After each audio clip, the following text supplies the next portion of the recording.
Most terrorists target symbols of the system they abhor, generally iconic government buildings.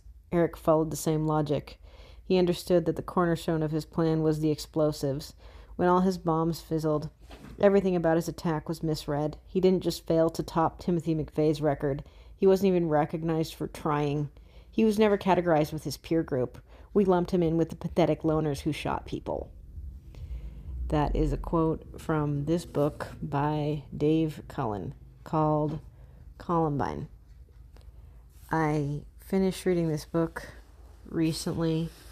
It's a really, really, really in-depth look at the tragedy, the terrorist attack, the massacre of Columbine. And it's interesting if you're interested in this kind of thing.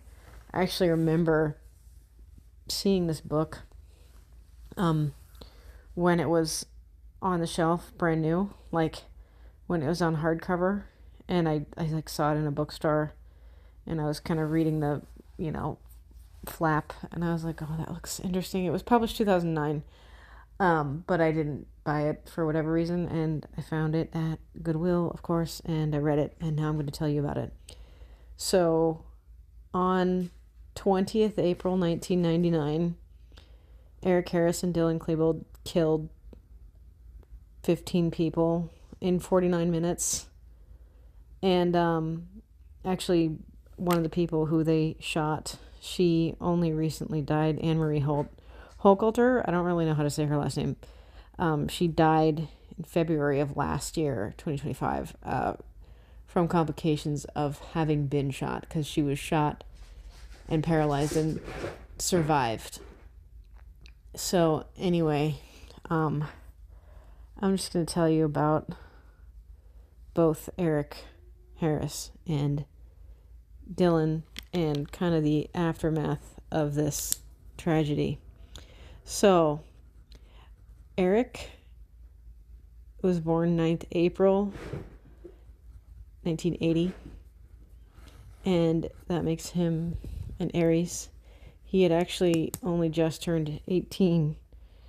He had only been 18 for 11 days when he committed this massacre. I didn't know this about him, but he was actually very likely a psychopath. And he had like a website where it was kind of like a blog. I don't really know what else to call it, you guys. I was alive when this happened, but I was very, very young, and I was not using the internet. But I guess, yeah, he had this like blog where he just talked a lot about his life. It was kind of like a journal almost. And he, from this journal, he bragged about 9 of the 10 characteristics for a psychopath. And I'll tell you what they are, because these are still the criteria. Gratuitous lying, indifference to the pain of others, defiance of authority figures, unresponsiveness to reprimands or threatened punishment, petty theft, persistent aggression, cutting classes and breaking curfew, cruelty to animals, early experimentation with sex, vandalism, and setting fires. So he exhibited all of those except for cruelty to animals. He could have still done cruelty to animals. We just don't know about it. He loved to play with people. Psychopaths love just kind of playing with people. I don't really know what else to call it. So he and Dylan, we'll talk about in a minute, they broke into and stole stuff from a van. And after they did that, they were found to have done that. The authorities did find them guilty.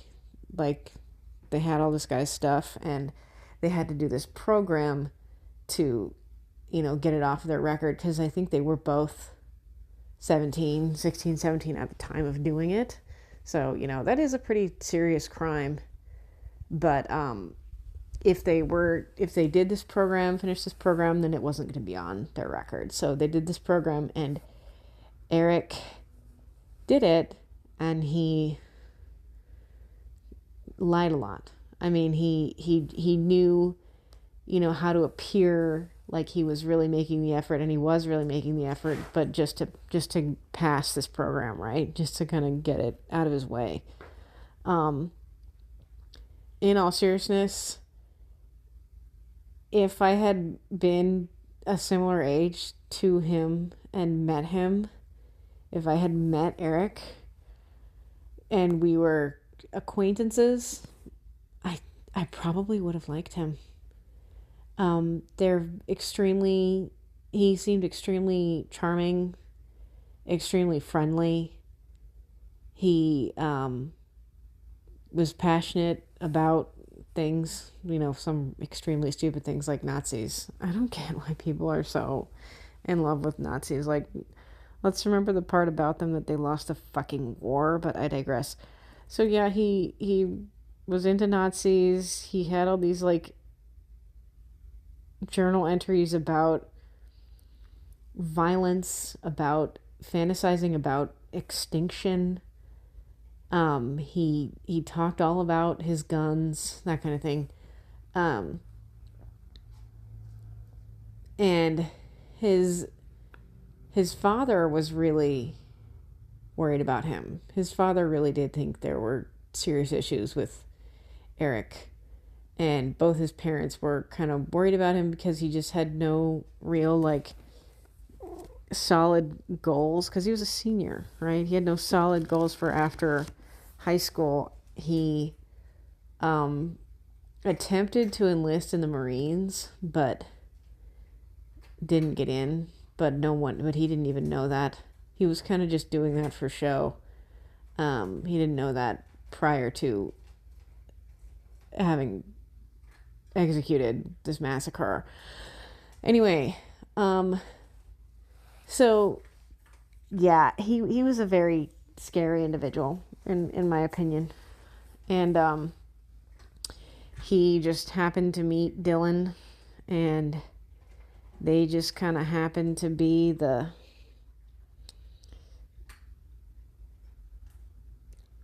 worst possible mix of people who ended up going through with this plan for mass murder. But anyway, so Dylan was born 11th September 1981. He was actually only 17 at the time of the massacre. And let me just say this, okay? This is my tangent for the video. If you have a kid that was born in June, July, August, September, make sure they're older for their grade. Do not enroll them in kindergarten when they're 4. Don't do it, okay? Or when we've just turned 5, okay? Don't do it. When I was growing up in elementary school, certain people would annoy me, or I could tell that certain people were like, developmentally behind. And I'd be like, God, that girl's so annoying. I bet she was born in like August. And then I would usually find out her birthday, and almost every time I'd be right. Anyway, Dylan was extremely smart. He was very academically gifted to start. That's why his parents put him in kindergarten when he was likely still 4 or had just turned 5. And maybe if they hadn't done that, he never would have met Eric. If they had put him in school the next year, he never would have met Eric. But I always just get caught up in the what ifs. We're going to talk about that later. But anyway, they met, and Dylan was really the follower here. Eric was the leader. He was the one who came up with this plan. He roped Dylan in. Dylan was,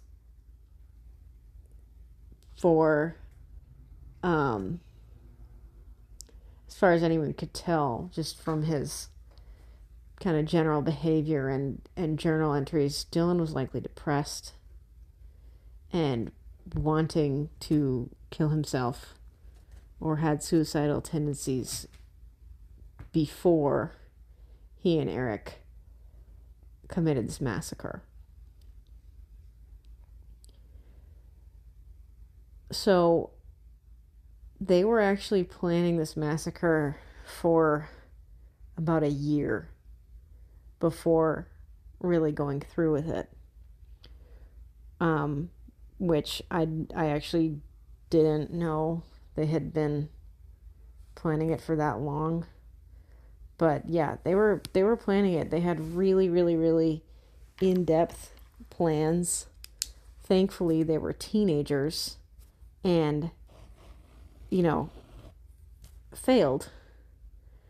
I'm a little bit conflicted making this video because I'm just kind of I know there are copycats and I feel like I don't want to divulge too much information about their intended attack. But I guess I'll just say that thanks be to God they were horrible at making pipe bombs, because that was a large part of their plan and all their pipe bombs failed. Thank God. I just I'm just a little bit confused because most psychopaths don't try to murder people. Many psychopaths don't try to murder people. Most psychopaths don't plan terrorist attacks.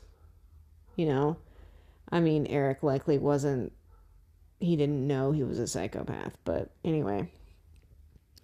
So, prior to them having committed this massacre, I mentioned earlier, they did rob this van. They broke in and they took stuff from it, and they had to do this, program to get it wiped on their record, which, that's bad and concerning, but I don't really think that's really indicative of committing terrorism.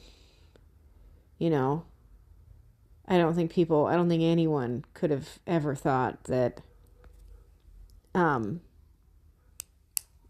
anyone could have predicted from them having broken into a van and stolen stuff that they were gonna, do a massacre. But anyway, Eric's behavior was extremely concerning before the massacre.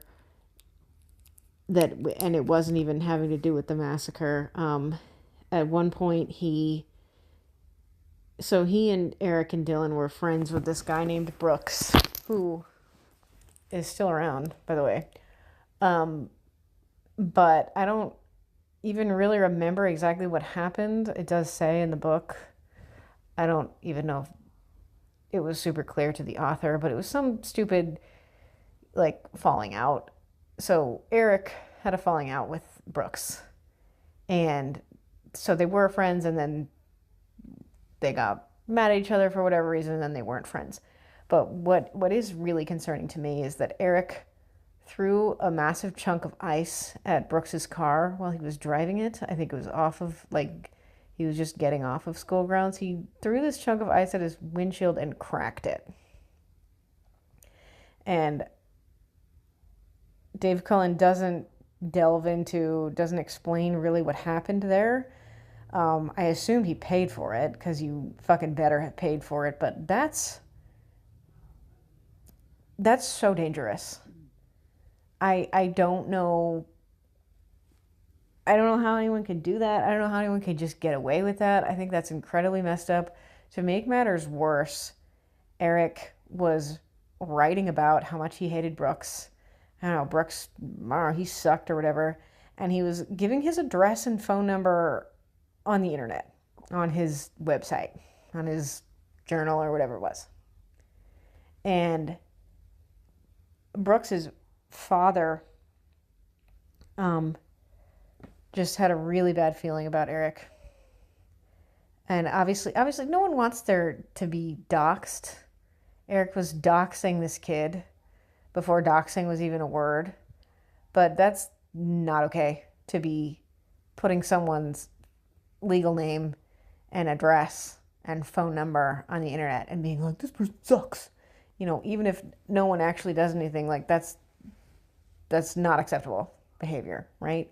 But so what's insane to me is that Brooks's father had enough incriminating evidence against Eric that he gave to police, and police had a warrant to search Eric's house before the massacre.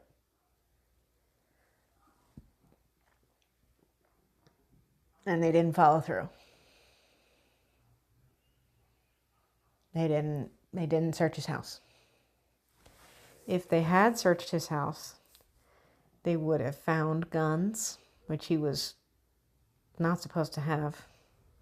This girl named Robin bought them the guns at a gun show because she was 18 and they were not yet 18. They would have found guns. They would have found pipe bombs. They would have found Eric and Dylan's written plans for this massacre. But they didn't search his house before the massacre. And I hate to say it, but even if they had, Eric was a psychopath, right? So he was really good at lying to people and playing with people and getting them to believe him. He could have just said, well, no, it was just a fantasy. Oh, no, we're not actually going to do that. Oh, no. He could have said that.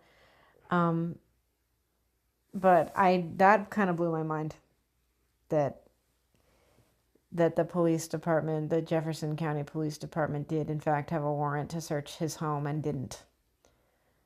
You guys, unfortunately, Colorado tends to be extremely liberal. I'm not going to get too into it because I'm going to freaking get really upset.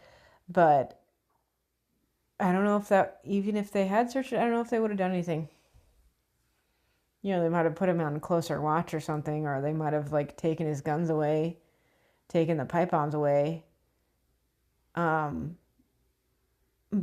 weirdly, both Eric and Dylan were super, super intent on carrying out this massacre. And I don't know if I want to tell you guys the misconceptions before I tell you. Okay, I'll just tell you now because we're already here. What I found the strangest about this whole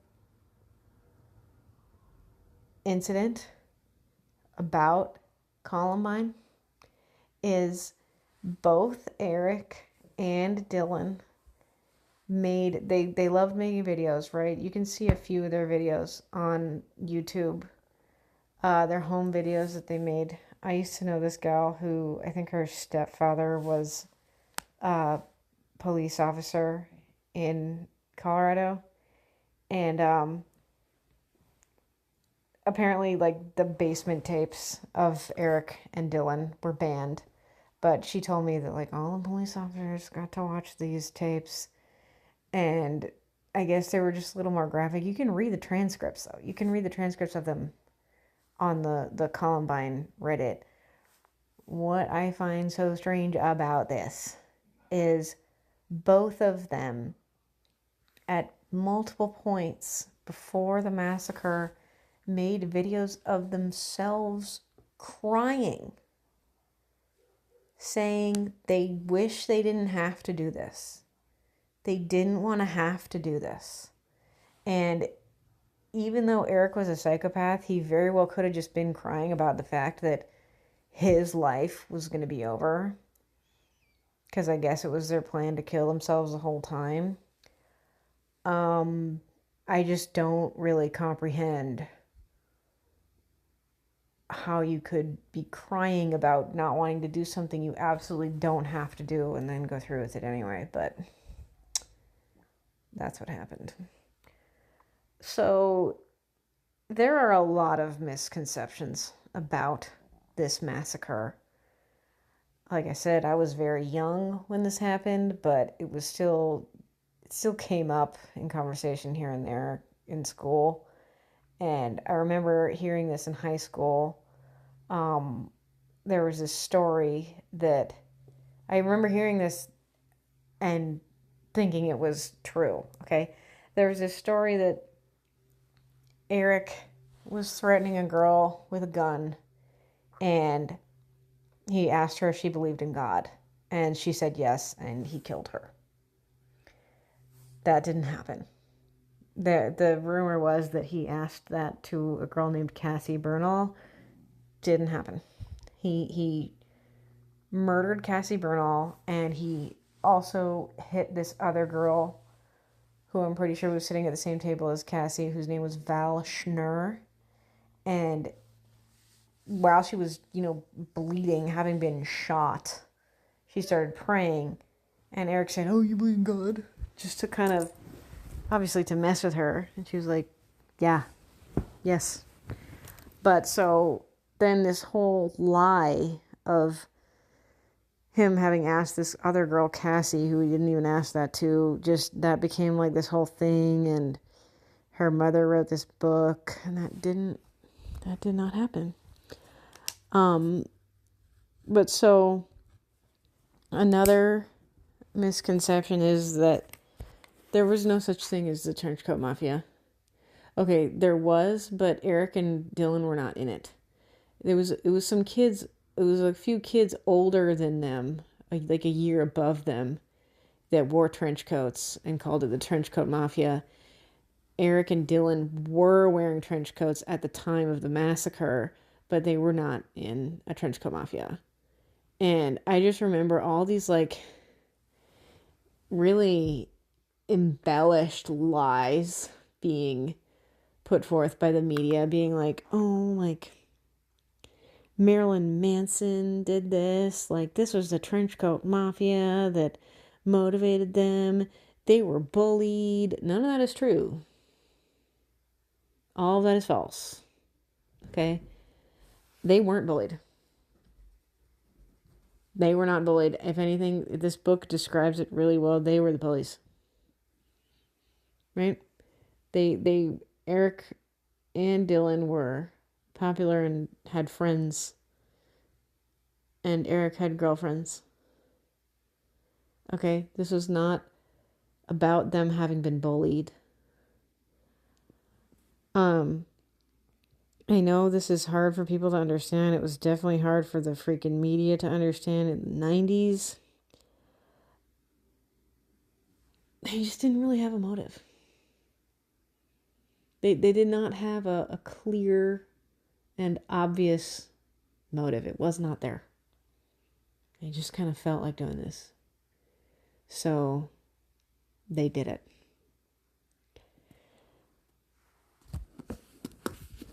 This happened in the year 1999. And what's interesting is they did do a huge renovation of the school of the area in which the shooting mostly happened, which was the library. And they did open the school later, much later. I think it was like 6 months after this happened. But today, now we demolish buildings where things like this happen. This was the deadliest shooting for, I'm going to forget, I'm sorry, I think 19 years? 16 years? I can't remember. But this was the deadliest shooting for a long time in the U.S. What I also didn't know, surprised this didn't get more media coverage at the time, is that the one teacher that was killed, Mr. Sanders, Dave Sanders, he could have lived.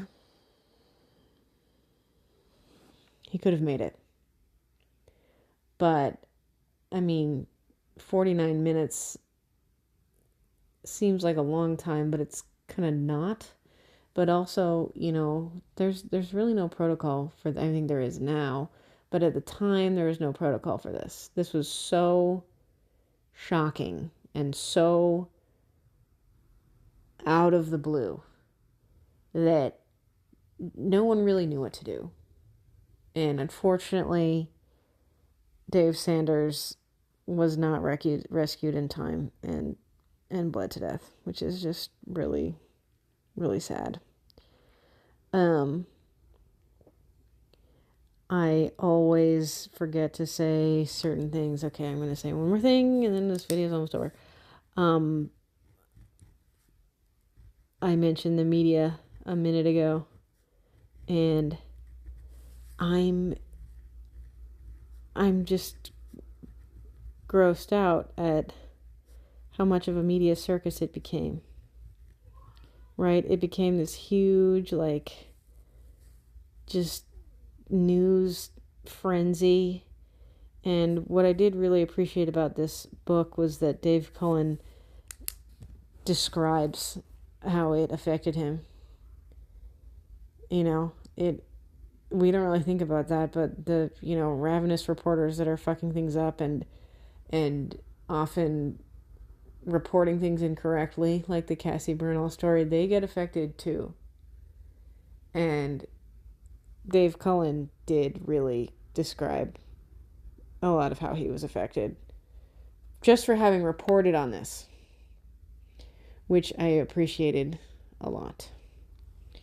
I just want to mention quickly that the dads of two victims, Tom Mauser and Brian Rohrbaugh, were just total, like, savage defendants for gun control after this.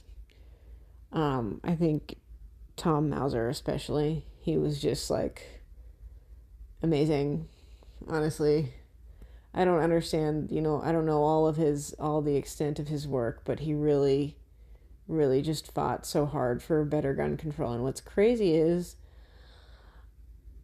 I think the only thing they did away with after this was being able to purchase guns at gun shows by 18-year-olds. I think that was it. What needs to be done, that I have said before, is we need to check kids' psyches at school consistently. If they can give kids a vision test and hearing test, there is no fucking reason why they cannot give them a quick, straight to the point psych eval to make sure they're not at risk of, being a psychopath, right? It's better to know that than to not know that. What's really scary about Adam Lanza is he made a book in elementary school about a grandma killing kids. I almost forgot to say something really important. Oh my gosh, I cannot believe I forgot this. Okay. He made a book in elementary school about a grandma killing kids at a school, and he got in trouble for it.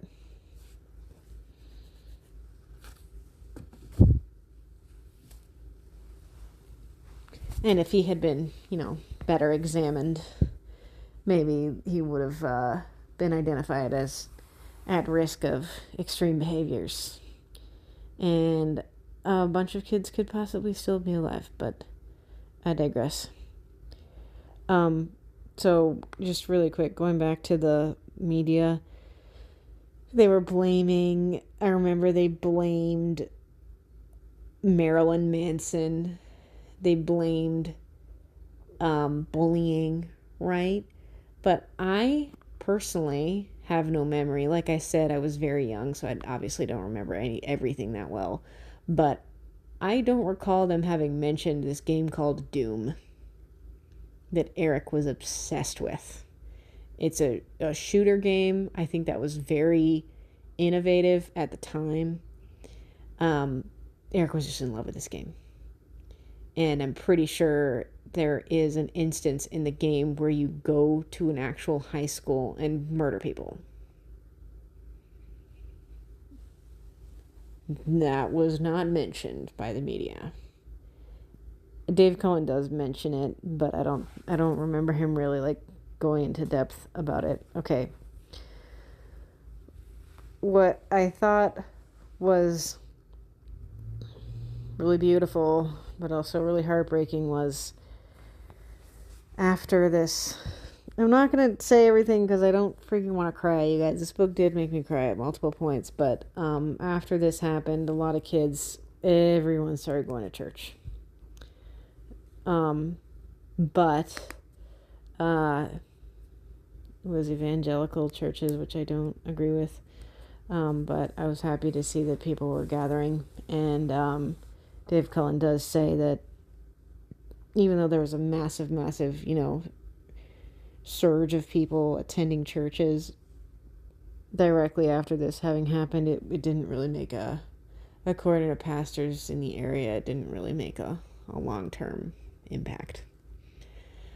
Okay, this is the last thing I'm going to say, and I'm going to say two more things. Okay? I might have forgotten one of them. No, I didn't. Okay, I'm going to say three more things. One, I think there's something fucking going on here. And I mean that in an intangible, unprovable sense. Because I don't know what it is. But this was such a massively evil, frightening act that really can't be described. And like I said, I found it so strange that both of these children were on camera crying about how they didn't want to do this, but then they went through with it anyway.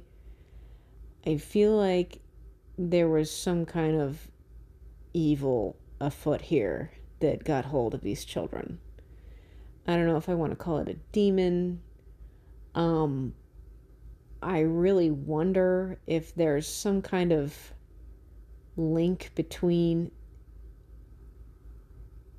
depression and living in places with higher altitudes. I'm serious about that. Colorado is a very high altitude state, and some freaking twisted ass shit has come from that area. Wasn't the Green River Killer in Colorado?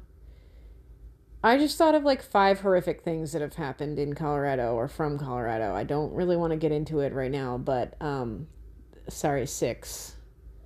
If you guys ever go to the Colorado airport, there's some very twisted energy there. Okay? Obviously, I'm not blaming everyone in Colorado. Okay, chill out. But I'm just saying sometimes there's evil afoot and we need to be aware of it. The last thing I'm going to say is that I found Patrick Ireland's story and attitude extremely inspiring and extremely amazing. He was very severely injured. He was shot. I think he got a bullet grazed the side of his brain, so he had a pretty serious brain injury, and he had another injury. I think he might walk with the crutch now. I don't remember, but him leading everyone into the school when it reopened was pretty cool to read. Obviously, I'm crying now, but anyway. Okay, I'll say 2 more things. Sorry.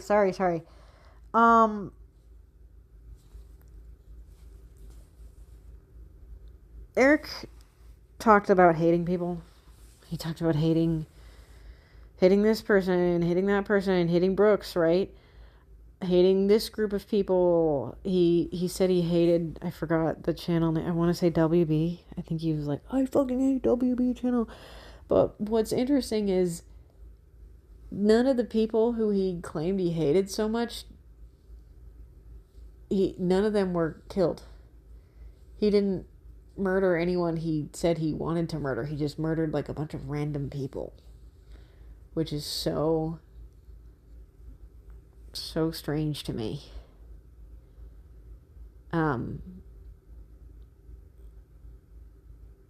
Anyway, I always think of a million things I want to say, and there's always something that I really want to say that I don't end up saying, but I'm going to end this video by reading the names of all the victims, okay?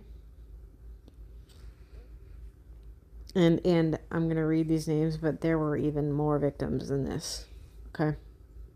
Because obviously these people were murdered, but their families suffered, etc. Their friends suffered, etc. Their names were, are Kelly Fleming, Daniel Mauser, Corey DePuter, Anne Marie Hochulter, Rachel Scott, Danny Rohrbaugh, Mr. Dave Sanders, Kyle Velasquez, Stephen Curnow, Cassie Bernal, Isaiah Scholes, Matthew Kechter, and John Tomlin.